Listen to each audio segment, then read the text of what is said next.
Beside the Brook, the story of someone who found the truth, written by McDonald.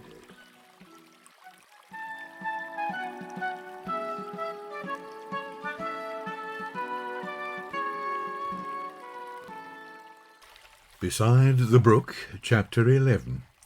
Searching for Ginger. The children did not look forward to the expedition in search of Ginger.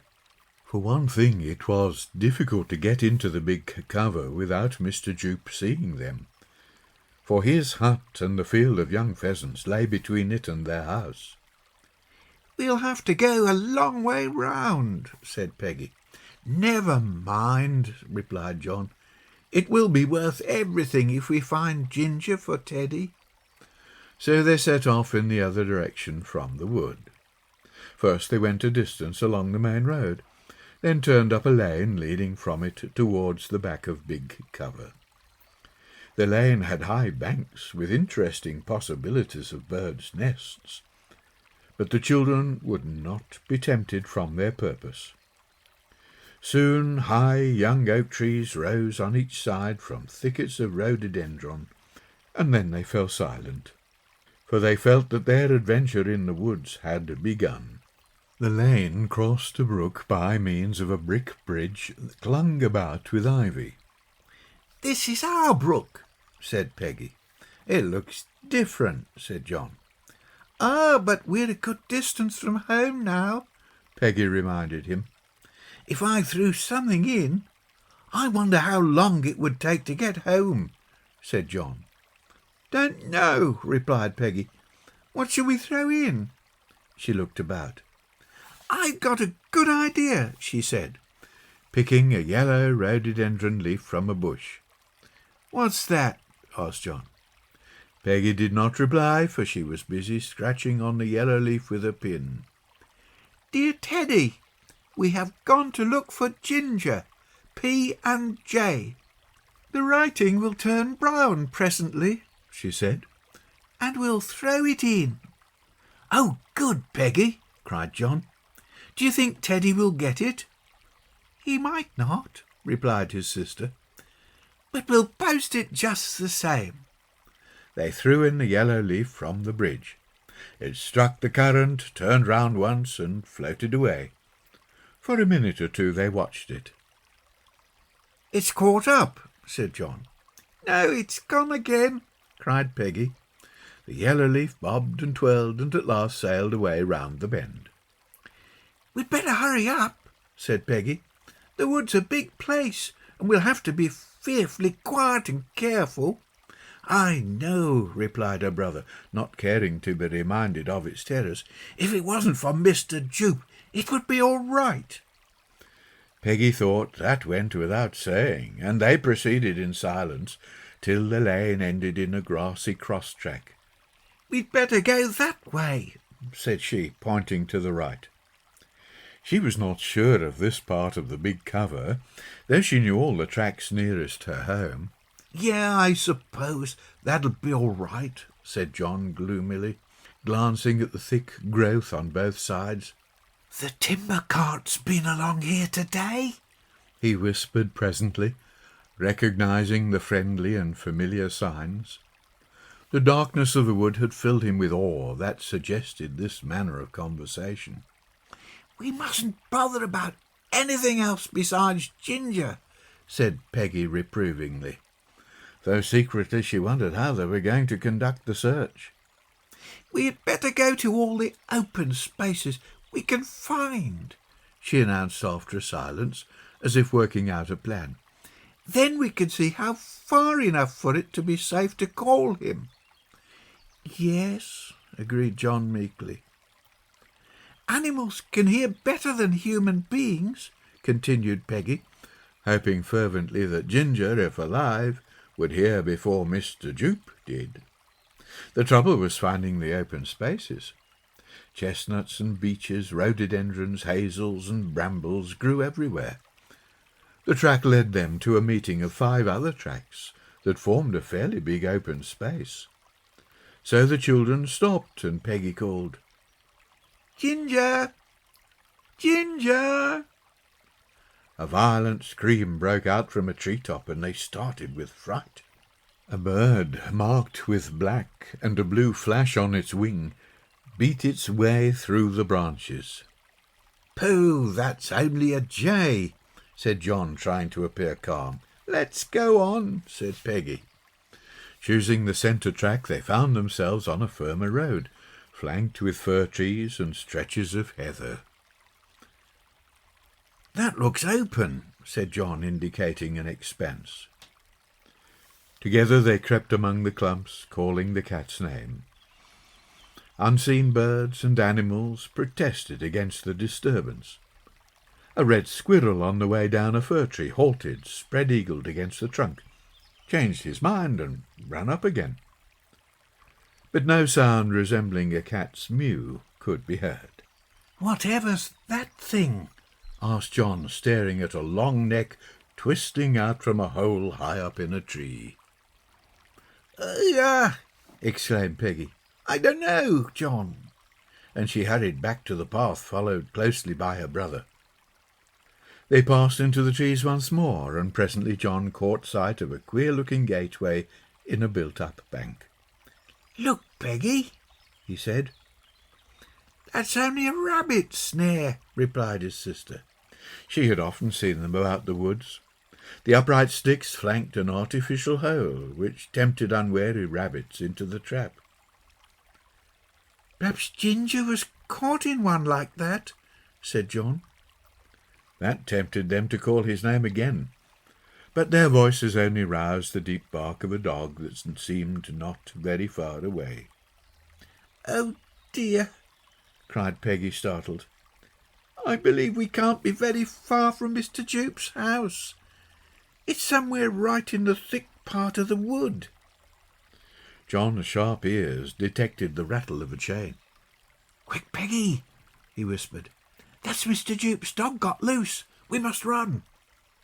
On flying feet they retraced their steps, and at the crossroads darted into the bushes to regain their breath. "Do you really think that was a dog's chain?" whispered Peggy. "Sure of it," her brother replied. "Hark!" They held their breath. The sound of an approaching bicycle could be heard on the soft grit of the track. Mr. Jupe himself was mounted on it, holding by means of a long chain a big black dog that trotted easily beside him. The girl and boy withdrew closely into the bushes. Would he see them? They hardly breathed as a man and dog passed by. The dog certainly sniffed in a knowing manner as he ran, and the children were very thankful that he was on a chain. A minute or two passed before they relaxed from their fright. "Oh," breathed John in relief. "He's gone to see the pheasants," said Peggy. "So now we know where he is, we might as well go back." This time they hurried. "Do you think there are any more dogs at his house, Peggy?" asked John. "I know he has 2, she replied, "but they are nearly always tied up, so come on." Not far from the keeper's cottage, which was surrounded by tall trees and thickets of rhododendron, the children entered a little tunnel through the bushes. There were several in that part of the big cover near their home, so they did not hesitate. The tunnel suddenly grew light, and Peggy, who was in front, caught sight of 2 sheds standing in a small clearing. At first she felt inclined to go back, but when she discovered that no one was about, she went nearer. John, however, did not attempt to follow her. "I say, Peggy, don't go. That's Mr. Jupe's place. Don't go," he entreated. But his sister advanced boldly. Walking round the hut, she suddenly stopped. Then she came flying round the corner towards her brother, with a look of horror on her face. "John, oh, John!" she wailed. Rushing past him, she seized his arm, dragging him back along the tunnel. "John, we must go home!" And then she burst into tears. "What's up?" asked John. Peggy could not reply, but only rushed madly through the woods, anywhere to get away quickly from what she had seen. "Well, what's the matter, Peg?" he asked at intervals, when he found breath to speak between racing after his sister. But she could not or would not explain. Straight for her home she ran, and instinct seemed to guide her. She did not mind now for Mr. Jupe. In fact, she would have done anything to him if she met him. She would have bitten him. She would have scratched him. She would have... But tears blinded her as she ran with John close behind. A barbed wire fence separated the big cover from drove, and now Peggy knew where she was. Lying on the ground, she rolled underneath to avoid the barbs, a trick copied faithfully by John. "What did you see, Peg?" asked John, yet once more hoping to get an answer now that they were safely out of the wood. "I found Ginger," said Peggy. John gasped. "You found Ginger?" His mouth fell open and stayed like it. Then, when he had recovered from the shock, he said, "Then why ever didn't you fetch him home?" Peggy, who had stopped running and now was weeping quietly as she walked, sobbed. "I couldn't. It was only his skin nailed on a board." John suddenly felt sick. He could find no words to speak. Together they trudged past Pacific Ocean the weary length of drove. The hunt was over. Perhaps Teddy would cry too. They found him settling his lame duck for the night, and at the sight of his kind face the tired children drew comfort.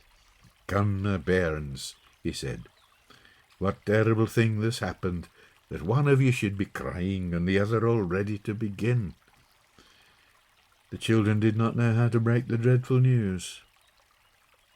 The kind old man did not press them to speak, but invited them into the hut and made them sit down. "We found Ginger," burst out Peggy at last. Then Teddy understood their grief. He had guessed the cat's fate before this. The search for Hazel showed him just how Ginger had been lured to his death. He asked no questions, but let Peggy go on. "I saw his pretty ginger coat nailed on a board," she lamented. "I know it was Ginger's fur, because it had the tabby marks down each side, and his feet were white." Teddy nodded sorrowfully.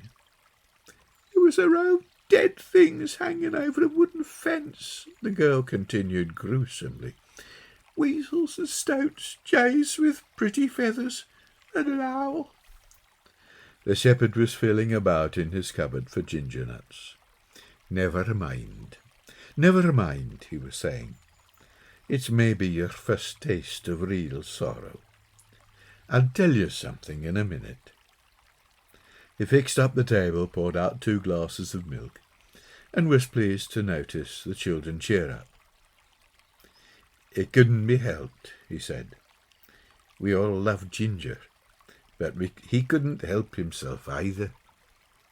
At the mention of the cat's name, Peggy's tears welled up again, but she did not sob now, as the shepherd continued talking gently.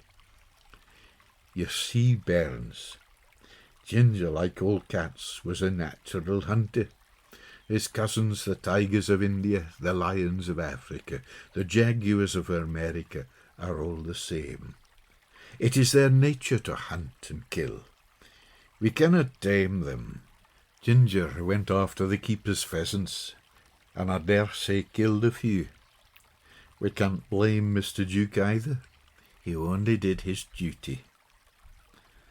Peggy's anger surged up at the thought of Mr. Jupe, and she exclaimed, "He needn't have skinned Ginger anyway."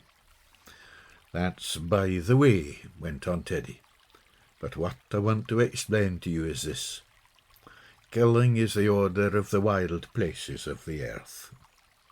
Animals and birds are either the hunters or the hunted. It is no sin for them to kill, because they know no law. With people it is different. God's law tells them what to do. But when God first made living creatures, they did not kill. And there will come a blessed time when they will kill no more. Who said so? Asked John. God has said so in his book, replied the shepherd. He reached for his Bible, and opening it at the book of Isaiah, read aloud.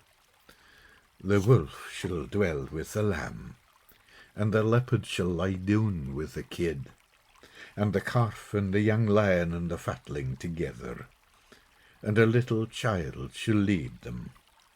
And the cow and the bear shall feed, their young ones shall lie down together, and the lion shall eat straw like the ox. The shepherd continued reading. There shall not hurt nor destroy in all my holy mountain, saith the Lord. That means, said John, when the old man closed the Bible, that cats and weasels and jays won't catch pheasants? Yes, replied the shepherd. Go home now, my dears, and think that over. It will comfort you both. I feel better now, Teddy, said Peggy, rising to go. How is the duck? No so well, I'm afraid, he replied. Her leg is stiff and her wing still droops. But looking after her will help me to forget poor Ginger. As they left the hut, a yellow leaf floated by along the brook, but happily the children did not see it.